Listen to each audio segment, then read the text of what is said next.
Na katika fungu letu kuu kitabu cha Mathayo sura ya kwanza na ile fungu la 18 hadi ile fungu la 23, neno la Mungu linasema, kuzaliwa kwake Yesu Kristo kulikuwa hivi: Mariamu mama yake alipokuwa amepoa na Yusufu, kabla hawajakaribiana, alionekana na mimba kwa uwezo wa Roho Mtakatifu. Naye Yusufu mumewe, kwa vile alivyokuwa mtu wa haki, asitake kumwaibisha, aliazimu kumwacha kwa siri. Fungu la 20, basi alipokuwa akifikiri hayo, tazama, malaika wa Bwana alimtokea katika ndoto akisema, Yusufu mwana wa Daudi, usihofu kumchukua Mariamu mkeo, maana mimba yake ni kwa uwezo wa Roho Mtakatifu, naye atazaa mwana ni kwa uwezo wa Roho Mtakatifu. Mariamu mkewe maana mimba yake ni kwa uwezo wa Roho Mtakatifu, naye atazaa mwana, naye atamuita jina lake Yesu, maana yeye ndiye atakayewaokoa watu wake na dhambi zao. Hayo yote yamekuwa ili litimie neno lililonenwa na Bwana kwa ujumbe wa nabii akisema, tazama, bikira atachukua mimba, naye atazaa mwana, nao watamuita jina lake Imanueli, yaani Mungu pamoja nasi. Kitabu hiki cha Mathayo kinaanza sasa kutupatia picha halisi ya Yesu Kristo ni nani. Yesu Kristo ni mwana wa Mungu, na anazungumzwa katika kitabu hiki cha Mathayo sura ya kwanza katika fungu hili la 18 hadi 23 kama Imanueli, yaani Mungu pamoja nasi. Kumwelezea Yesu Kristo kunaweza kuwa kwa namna mbalimbali, kwa namna ambavyo unamfahamu. Yesu Kristo amejifunua kwa namna mbalimbali ambayo mimi na wewe tunaweza tukamfahamu. Yesu Kristo ni mwana wa Mungu. Katika Ukristo, Yesu anafahamika kama mwana wa Mungu aliye hai, aliyezaliwa kwa Bikira Mariamu kwa uwezo wa Roho Mtakatifu. Yesu si mtu wa kawaida tu, bali ni Mungu aliyefanyika mwanadamu. Katika kitabu kile cha Yohana ile sura ya kwanza na lile fungu la kwanza tutasoma mpaka fungu la 3, alafu tutaruka tutasoma fungu lile la 14. Kulikuwa neno, naye neno alikuwako kwa Mungu, naye neno alikuwa Mungu. Huyo mwanzo alikuwako kwa Mungu. Vyote vilifanyika kwa huyo, wala pasipo yeye hakikufanyika chochote kilichofanyika. Ndani yake ndimo ulimo cha fungu lile la 14 linasema, naye neno alifanyika mwili akakaa kwetu, nasi tukaona utukufu kama wa mwana pekee atokaye kwa Baba, neema na kweli. Kitabu cha Yohana kinamtaja Yesu Kristo kama neno, na hapa sasa ndipo tunataka tukae ili tuweze kuelewana vizuri. Huyu neno anayetajwa katika kitabu cha Mwanzo ndiye Mungu mwenyewe, na katika vizuri, naye neno alifanyika mwili ni sawa na kusema naye Mungu alifanyika mwili, maana huyu neno tunayemzungumzia ni Mungu mwenyewe, na lengo la yeye kufanyika mwili ni ili akae pamoja nasi, lakini sababu ya pili ya yeye kufanyika mwili ni ili afe msalabani. Sasa Yesu Kristo pia ni mwokozi wa ulimwengu. Katika kitabu cha Yohana sura ya 3 fungu la 16, Yesu Kristo alikuja duniani kufia dhambi za wanadamu ili kupitia kifo chake na ufufuo wake watu wote wapate wokovu. Biblia inasema hivi, kitabu hicho cha Yohana sura ya 3 fungu la 16, kwa maana jinsi hii Mungu aliupenda ulimwengu bali awe na uzima wa milele. Sasa Yesu Kristo pia ni Masihi. Yesu Kristo ni Masihi. Neno Kristo mpako mafuta. Yesu ndiye aliyeahidiwa katika Agano la Kale kuja kuwakomboa wanadamu. Alitimiza unabii mwingi kuhusu Masiha aliyekuja kutawala mioyo ya watu, si kwa silaha bali kwa upendo wa kweli. Yesu Kristo ni mwalimu mkuu. Yesu alifundisha juu ya upendo, alifundisha juu ya huruma, alifundisha juu ya msamaha, alifundisha juu ya haki, rehema na ufalme wa Mungu. Alitumia mafundisho ya mfano na alionyesha jinsi ya kuishi maisha matakatifu. Maisha ya Yesu Kristo yana fundisho kati yangu na wewe unayenisikiliza, lakini pia kifo cha Yesu Kristo kina maana kubwa, hivyo kuna maana kubwa katika maisha yetu. Sasa Yesu Kristo ni mfano halisi wa maisha ya Kikristo. Yesu Kristo tukumbuke kuwa aliishi pasipo kutenda dhambi. Bila kutenda dhambi, alijali maskini, alijali wagonjwa, waliodharauliwa na alijitoa kusaidia wengine. Kwa namna hiyo, Yesu ndiye kielelezo cha maisha bora mbele za Mungu na wanadamu. Lakini pia Yesu Kristo ni kuhani mkuu na mpatanishi wetu mbinguni. Katika kitabu cha Mateo sura ya 7 fungu la 25 na Mateo sura ya 8 fungu la 1 hadi la 3 inaelezea hilo. Baada ya kufufuka kwa Yesu, Yesu alipaa mbinguni na sasa ni kuhani mkuu katika patakatifu pa mbinguni, ambapo anaendelea kutuombea. Yeye ni mpatanishi kati ya Mungu na sasa Yesu Kristo atarudi tena. Yesu Kristo atarudi. Ni ahadi kuu ya Yesu ni kwamba atarudi mara ya pili kuwachukua waaminio wake na kuwapeleka mbinguni. Kitabu cha Yohana sura ya 14 fungu la 1 hadi la 3. Kurudi kwake kutakuwa na utukufu na kila jicho litamwona. Sasa katika kumfahamu Yesu Kristo tunaweza kumfahamu kwa namna mbalimbali ambavyo tumekwisha kumwona, lakini haitoshi hapo tu. Kuna mambo ambayo yanaendelea katika maisha ya Yesu Kristo. Maisha ya Yesu Kristo, he had 100% to sin. Yesu Kristo alikwenda 100% za kutenda dhambi. Kumbuka kwamba Yesu Kristo, he lived as a being. He didn't live as a God. Sasa Yesu Kristo aliishi maisha kama yangu na aliishi maisha kama yako. Hakuishi kama Mungu akiwa hapa duniani, ila aliishi kama mwanadamu.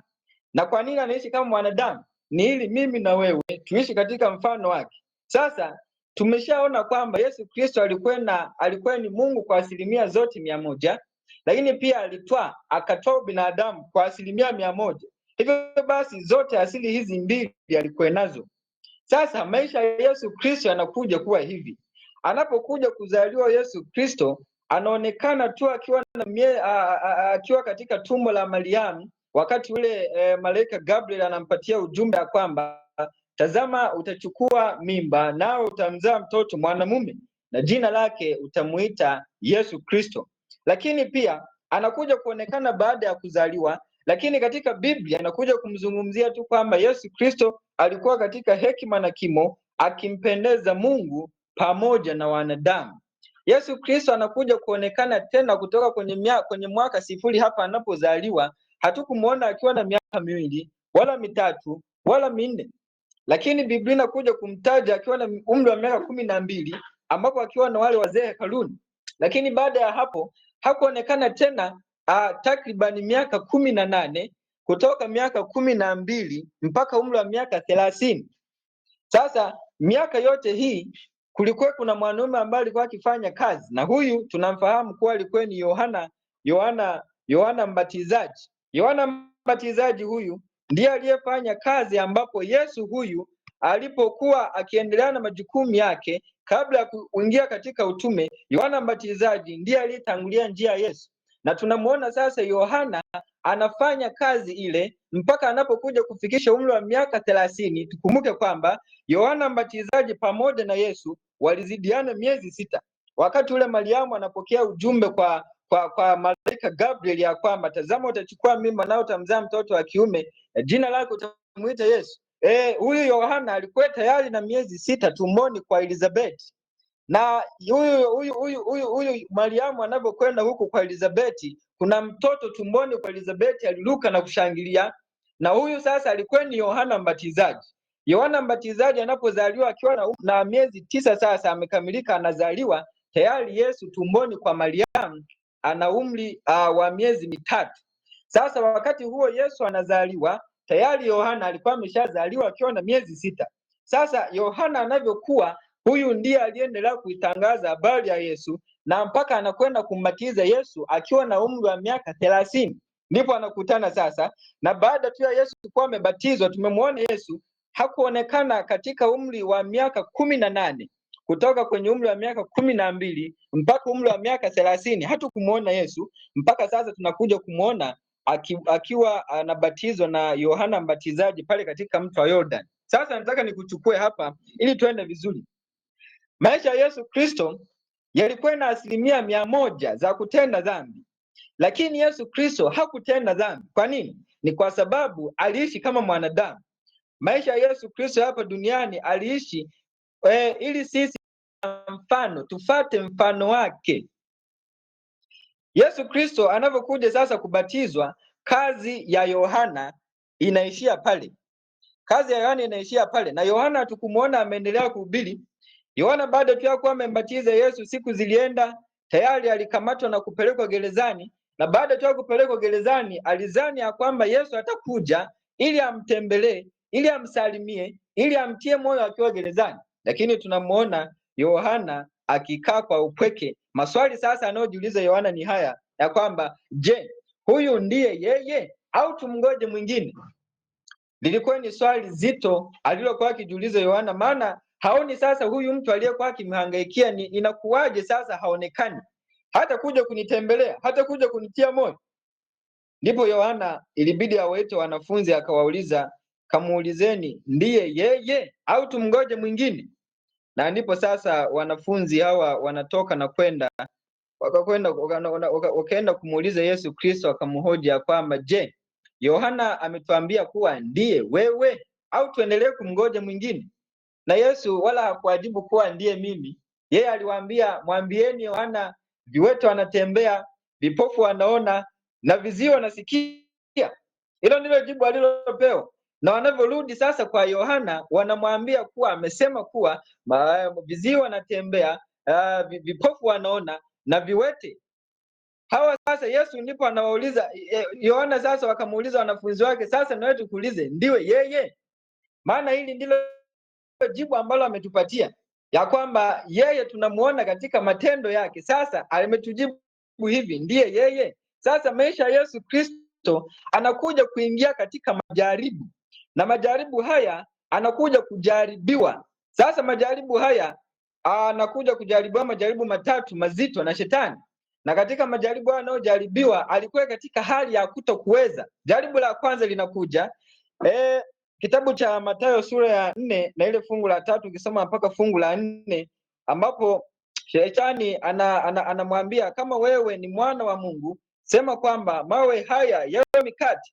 Lakini Yesu Kristo alimjibu hivi, imeandikwa, mtu hataishi kwa mkate tu, ila kwa kila neno litokalo katika kinywa cha Mungu. Na Yesu Kristo ananukuu katika kitabu cha Kumbukumbu la Torati sura ya 8 fungu lile la 3. Lakini pia Yesu Kristo, hili ni jaribu ambalo linaendana sana na jaribu analojaribiwa Adamu kule bustanini. Sasa utofauti wake unakuja hapa. Yesu Kristo alikuwa na njaa. Kumbuka alifunga siku 40. Na huyu Adamu utofauti wake ni kwamba yeye alikuwa na chakula cha kutosha katika bustani ya Eden. Sasa utofauti huu unakuja kwamba kumbe mwanadamu anaweza akaishi pasipo kutenda dhambi. Na huu ndio mfano Yesu Kristo anaoonyesha ya kwamba yeye alishinda majaribu haya, ya kwamba alijaribiwa na Shetani. Na tukumbuke ya kwamba Yesu Kristo alikuwa ni neno. Hivyo basi ilikuwa ni kutamka tu inakuwa, na kweli mawe yale yangekuwa mikate. Lakini hakufanya hivyo. Kwa nini? Lilikuwa ni jaribu, maana ilikuwa ni kwenye kujibinafsisha. Kumbuka ya kwamba aliishi akiwa ni Mungu, lakini aliishi akiwa ni mwanadamu. Sasa Shetani alimshawishi kutumia nguvu za kiungu kwa faida binafsi. Lakini pia Yesu alikataa kutumia uungu wake vibaya, alijinyenyekeza chini ya mapenzi ya Mungu. Sasa fundisho kwangu na fundisho kwako ni kwamba hatupaswi kuwa waaminifu kwa Mungu kwa sababu ya mahitaji ya mwili. Lakini pia tunahitaji kutegemea neno la Mungu zaidi ya mali za dunia au chakula. Sasa tunajaribiwa kubadilisha ukweli kwa ajili ya tamaa zetu, lakini tusimame imara. Wakati mwingine tumekuwa tukijaribiwa, na jaribu hili hasa la chakula limekuwa likituangamiza wengi. Na jaribu la pili linapokuja linamwambia katika kitabu cha Mathayo sura ile ya 4 na ile fungu la 6, kama wewe ni mwana wa Mungu, jitupe chini, kwa maana imeandikwa, atakuagizia malaika zake, Shetani naye alipomwona Yesu anatumia neno imeandikwa, na yeye alitumia neno imeandikwa, lakini Yesu akamwambia Shetani, usitumie maandiko vibaya. Akamwambia, tazama imeandikwa, pia imeandikwa, usimjaribu Bwana Mungu wako. Kitabu cha Mathayo sura ya 4 fungu la 7. Yesu alimjibu ya kwamba imeandikwa pia. Imeandikwa wapi? Katika kitabu cha Kumbukumbu la Torati sura ya 6 fungu la 16. Sasa Shetani alitumia maandiko vibaya kumshawishi Yesu kufanya maonyesho ya miujiza.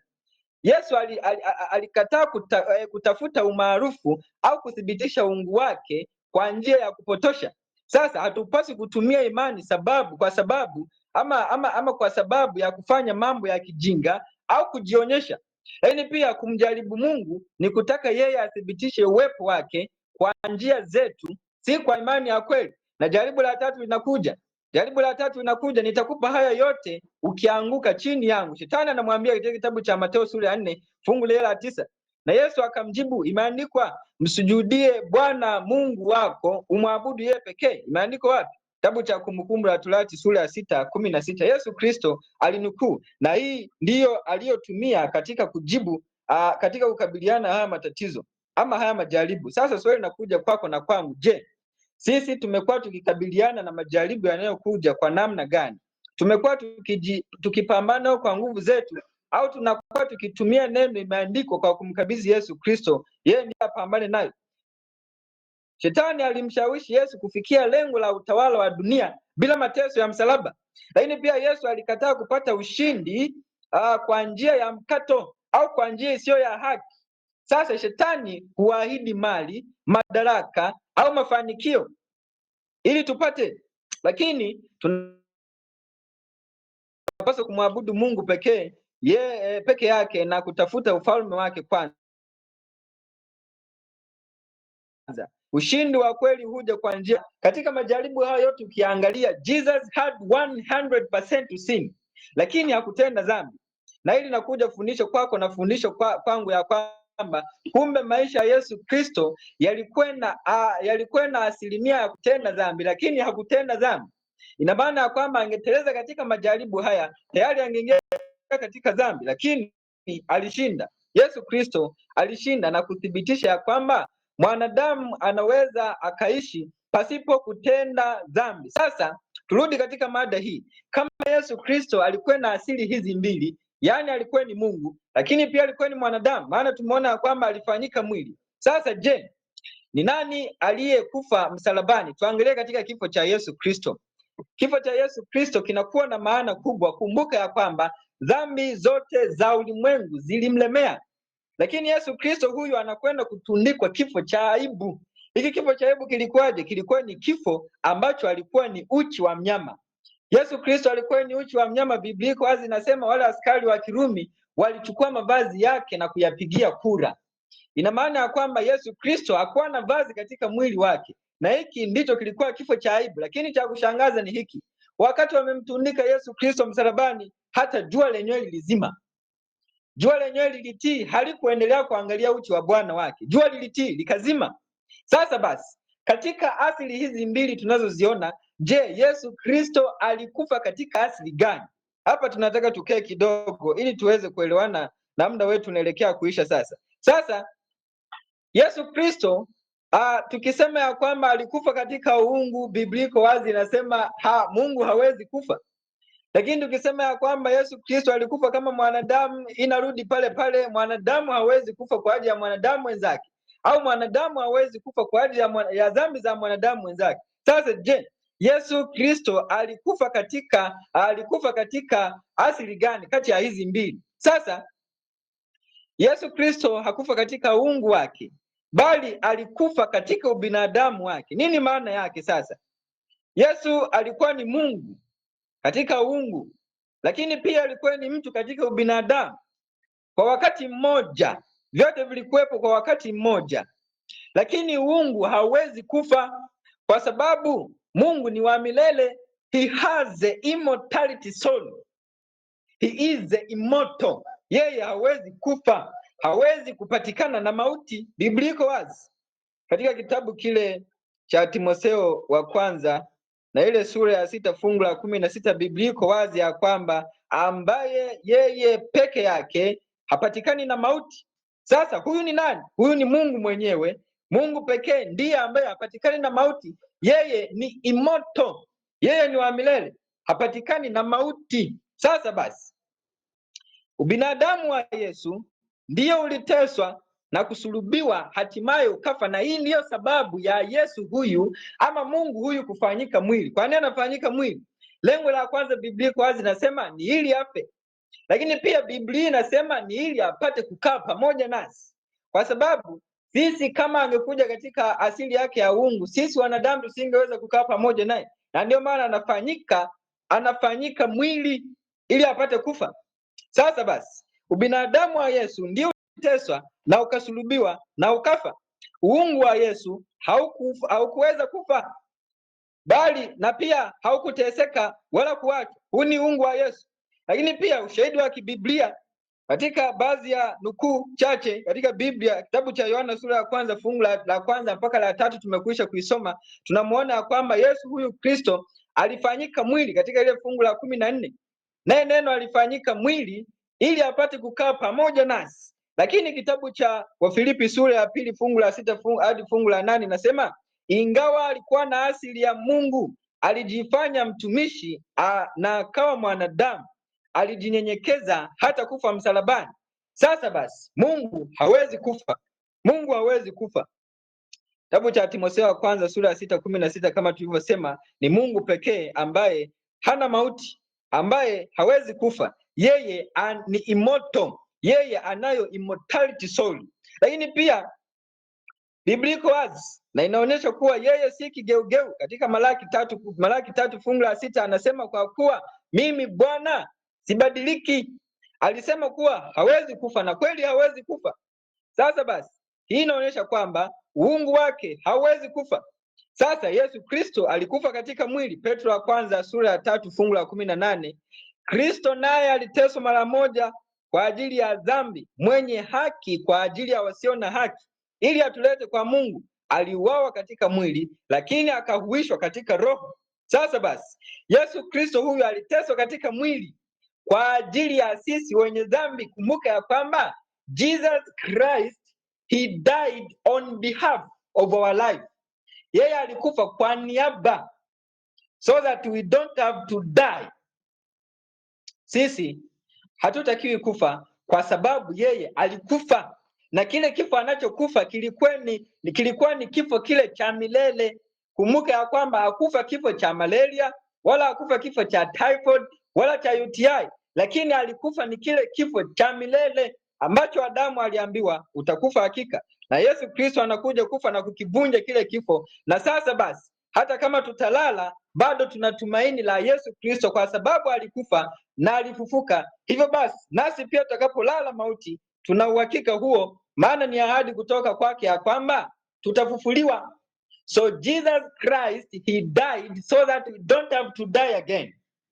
Hatutakufa tena kile kifo cha milele, maana yeye aliifia ile dhambi. Sasa kitabu cha Yohana sura ya 19 fungu la 30, ambapo anasema hivi, alipokwisha kuipokea ile siki, Yesu alisema imekwisha, akainamisha kichwa chake, akaitoa roho yake. Biblia iko wazi inasema yeye ndiye mwenye uwezo wa kutoa na ndiye mwenye uwezo wa kurejesha. Yesu Kristo hapa, asili inayofanya hii kazi ilikuwa ni ya uungu, yenyewe ndiyo inatoa uhai wake. Sasa twende vizuri hapa.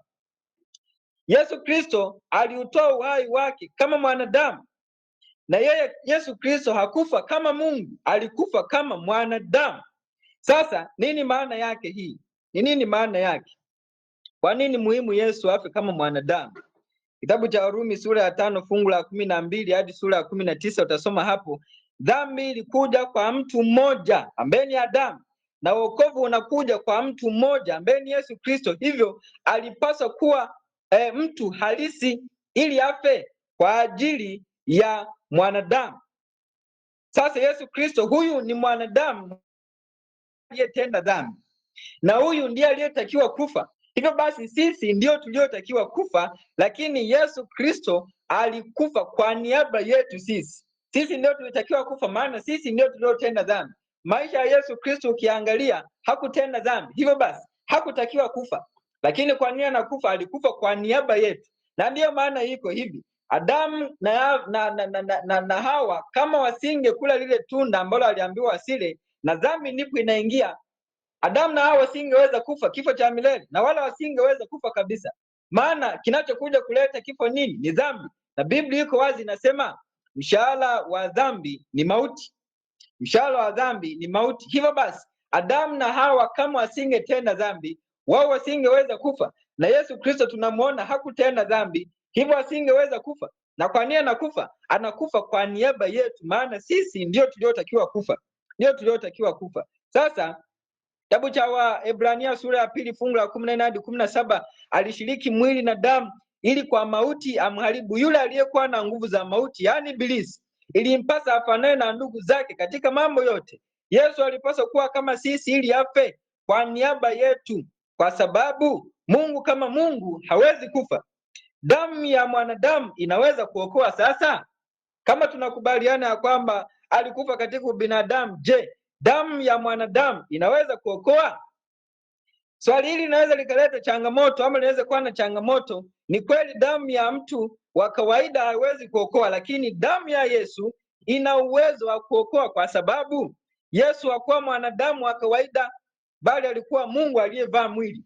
Ubinadamu wake uliunganishwa na uungu, hivyo maisha yake yalikuwa na thamani isiyo kifani. Kitabu cha Matendo sura ya 20 fungu la 28, mlinunuliwa kwa damu yake mwenyewe, yaani Mungu. Sasa Yesu Kristo ukiangalia anapokuwa msalabani anakufa, lakini pia anapokuwa kule kaburini, Yesu Kristo hakufufuliwa, bali Yesu Kristo alifufuka. Ili zingatia kwa makini, Yesu Kristo hakufufuliwa, lakini Yesu Kristo alifufuka. Kwa nini? Biblia iko wazi, imemtaja kuwa yeye ndiye mwenye uwezo wa kutoa na ndiye mwenye uwezo wa kurejesha. Sasa kinachokuja kutoa hiki nini? Uungu wa Yesu ndio unafanya kazi hiyo, maana yeye alikuwa ni Mungu, lakini pia alikuwa ni mwanadamu.